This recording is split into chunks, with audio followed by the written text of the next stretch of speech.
با سلام خدمت اساتید و دوستان محترم، مهدی هستم از گام 3 و جفت ارز آدی و CFG را CHF را برای تحلیل آماده کردم. میریم به سایت فینویز. همینطور که میبینید آدی یک ارز قوی مقابل CHF بوده و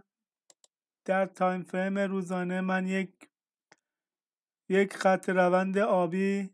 آبی طولانی مدت رسم کردم و یک خط قرمز کوتاه مدت رسم کردم و همینطور که میبینید روند ما یک مقاومت محکمی را شکسته و به سمت بالا در حال حرکته و در تایم فریم 4 ساعته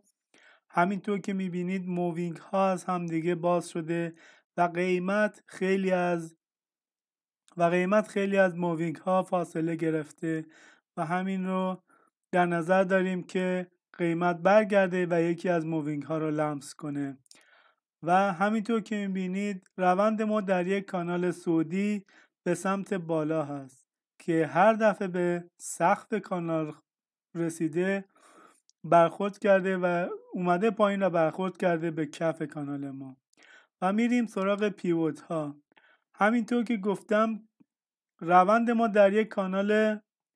سعودی در حال حرکت است و اگر اینجا فکر کنیم بخواد این کانال رو بشکنه میره بالا و پیوت مانتلی آردقای رو پیش رو داره که مطمئنیم این با برخورد به این پیوت بازم برمیگرده تو همین کانال و احتمال میدیم تا کف کانال برسه و ما صبر میکنیم که ببینیم این کانال رو میشکنه و برخورد میکنه با این پیوت یا نه، یا از همینجا برمیگرده به سمت کف کانال و در مکدی هم هیچ واگرایی نداریم و در تایم فریم 1 ساعته همینطور که میبینید RSI اوورسولد شده و مومنتوم هم از رو به پایین را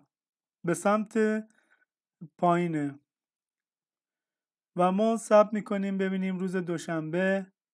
آیا این کانال ما رو میشکنه به سمت بالا و به آردقای ما گیر میکنه یا اینکه از همینجا ما میتونیم یک سیل بگیریم و با روند حرکت کنیم به سمت کف کانال. ممنونم از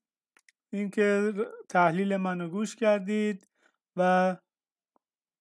خیلی خوشحال میشم که عیب و ایرادهای منو بگیرید و شب بخیر.